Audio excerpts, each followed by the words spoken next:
E aí galera, tudo bem com vocês? Vocês estão aqui no canal As Leituras do Comandante.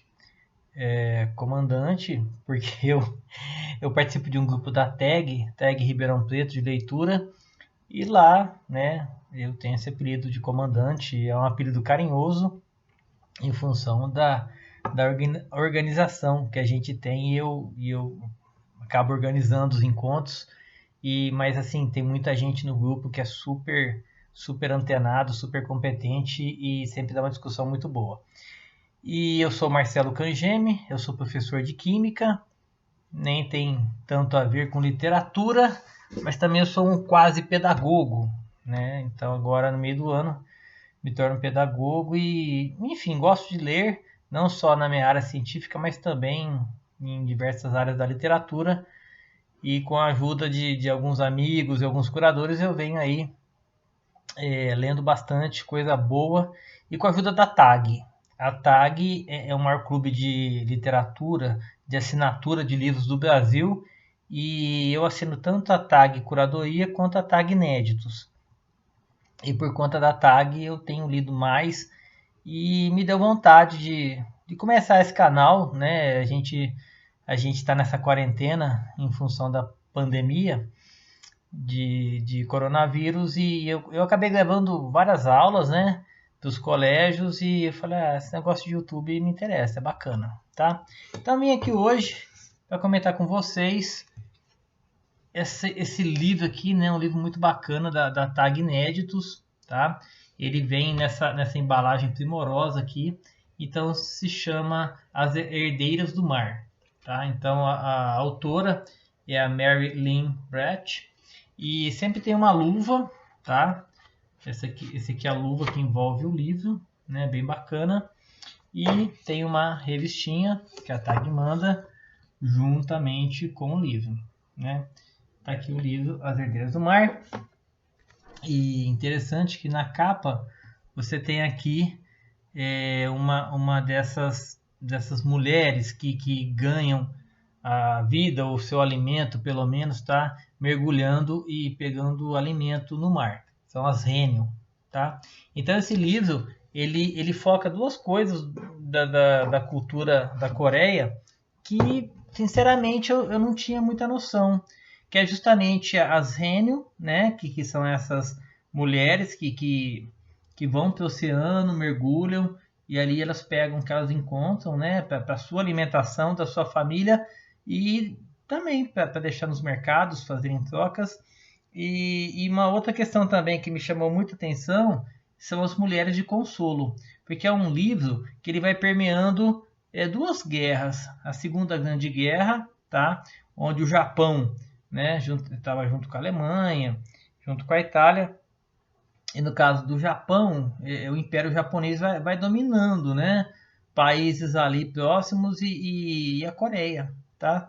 Domina a Coreia de tal maneira que ele impõe a sua cultura.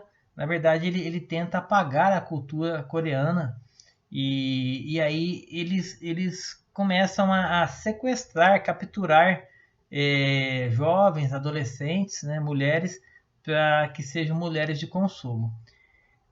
Eu achei muito interessante e isso é pouco divulgado porque é um capítulo muito triste da história do Japão. O Japão até hoje ele parece que chegou a reconhecer, depois ele fez um acordo lá com a Coreia, ofereceu benefícios comerciais e deixou de reconhecer as mulheres de consolo.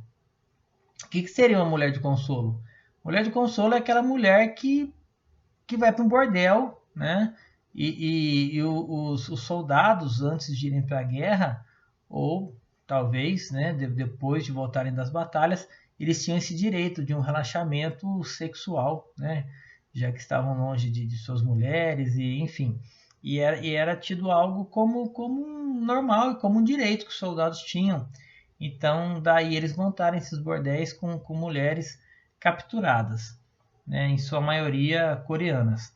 Então a história começa com uma família e o destaque ali para as duas irmãs, para Hana e para Emiko, que a gente vai chamar de Emi. E o livro vai alternando, né? Falas de Hana, falas de Emi, tá? E o que é até interessante, porque é um livro muito forte. É um livro com cenas assim de abuso, né? De estupro, de tal maneira que ele é muito forte. E muita gente para, né? Eu mesmo, eu tive que dar uma parada no meio desse livro, porque estava muito pesado. Fui ler outra coisa, depois eu voltei e terminei, tá? Mas assim, você sente você chega a sentir uma dor física, tá? Quando você lê esse livro. A TAG tem um aplicativo, inclusive, e você tem depoimentos de assinantes, mulheres que se sentiram estupradas, né? De tão realista e bem feita que a autora faz aí a descrição de tudo isso. Mas o livro começa basicamente com as duas irmãs que se distanciaram da mãe, e a irmã mais velha, a Hannah, ela já era, né, rênio, ela já nadava, já buscava alimento, e ela não se dá conta de que a mãe já tinha ido embora, enfim. E aí ela se depara com um soldado, um cabo japonês, né, Morimoto. E Morimoto percebe que ela estava sozinha e aí já aborda, mas o Morimoto não vê a irmã mais nova, a Emi. A irmã mais nova estava, né, tava numa posição ali que não dava para ser vista. E na tentativa de proteger essa irmã, porque ela percebeu, a Hannah, que era ela ou a irmã, ou as duas. Então ela tenta, né, ir na conversa do Morimoto e ela meio que deixa se capturar para poder salvar a irmã, a Emi.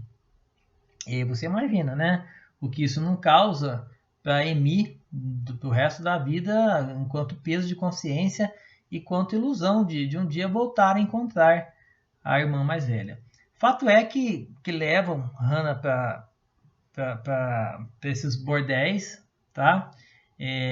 No caso era na Manchúria, né? E aí o que acontece? Ele Morimoto, ele acaba sendo, ela era virgem, Morimoto acaba fazendo a iniciação sexual de Hannah e ainda se diz assim, benevolente, porque, poxa, ainda bem que eu vou fazer essa iniciação. Porque normalmente eles juntam 10, 15, 20 soldados e quando chega alguém aqui no bordel e, né, fazem o que eles querem, tá?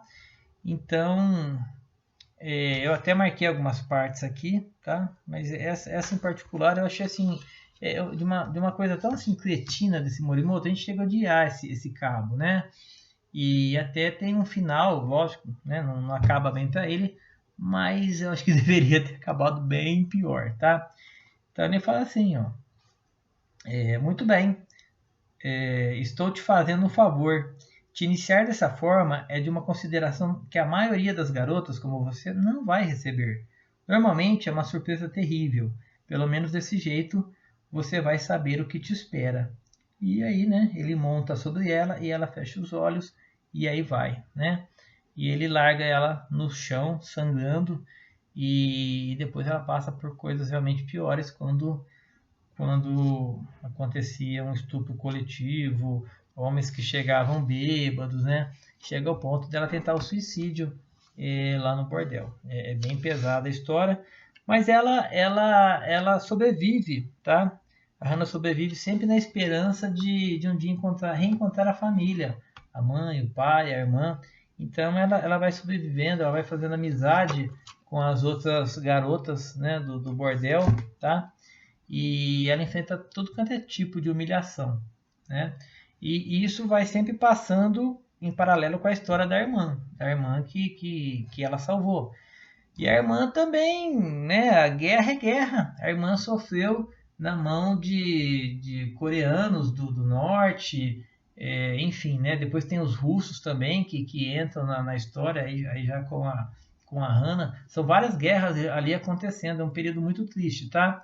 E um soldado acaba capturando, né? Levando a Emi, tá? Ele a leva depois de botar fogo na casa da família, ele acaba levando a Emi lá num tipo de um cartório, ele faz um casamento lá nos moldes dele, ele percebe que a família da Amy tinha terra, tinha alguma propriedade, e ele quer ser, né, dono daquelas terras.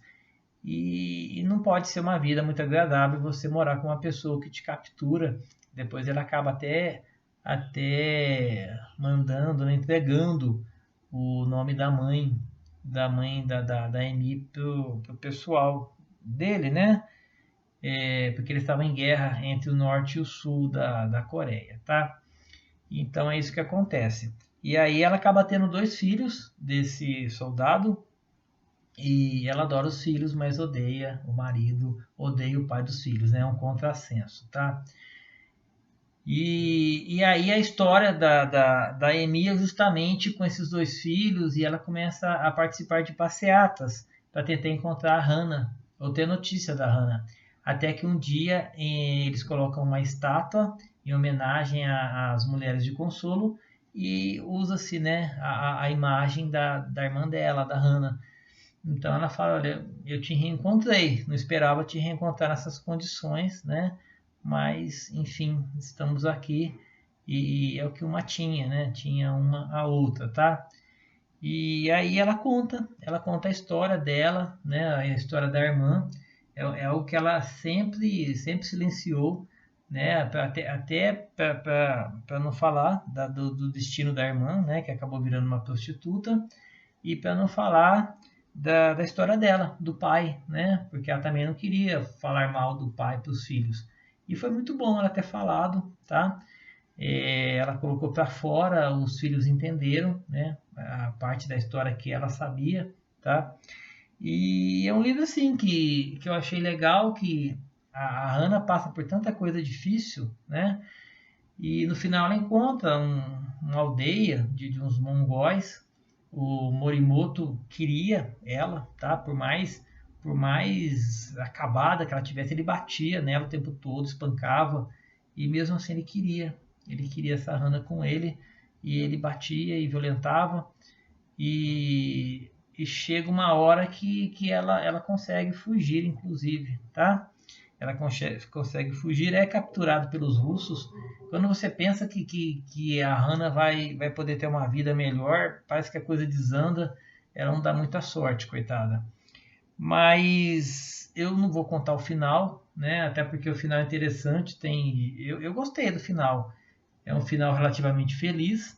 A autora fala isso na revistinha da TAG, que ela queria dar um final feliz para essa história toda, mas tem gente que achou assim muito clichê, né? Questiona até a maneira como a Hannah usa para poder fugir de tudo e ter a sua vida, né, dentro de uma normalidade, tá? Mas eu gostei bastante do livro, e até agora eu posso dizer que foi o melhor livro da TAG do ano e um dos melhores que eu li até abril, né? Estamos em abril de 2020. Pessoal, é uma ótima dica para vocês lerem, tá? Agora durante essa quarentena. Quem ainda não leu, né? Se associa à TAG, tá? Vale muito a pena. E é isso aí. Então esse foi o primeiro vídeo. Pretendo colocar outros, né? De outras leituras aí, tá bom? Então se inscreva no canal, deixa o seu joinha aí e acompanhe, que pelo menos nessa quarentena dá pra, pelo menos para mim, né, fazer um maior número de leituras e gravar os vídeos, tá? É um prazer conversar com vocês. Beijo, né? E tá aqui, ó, canequinha da TAG Ribeirão, não pode faltar. Até mais, galera. Valeu.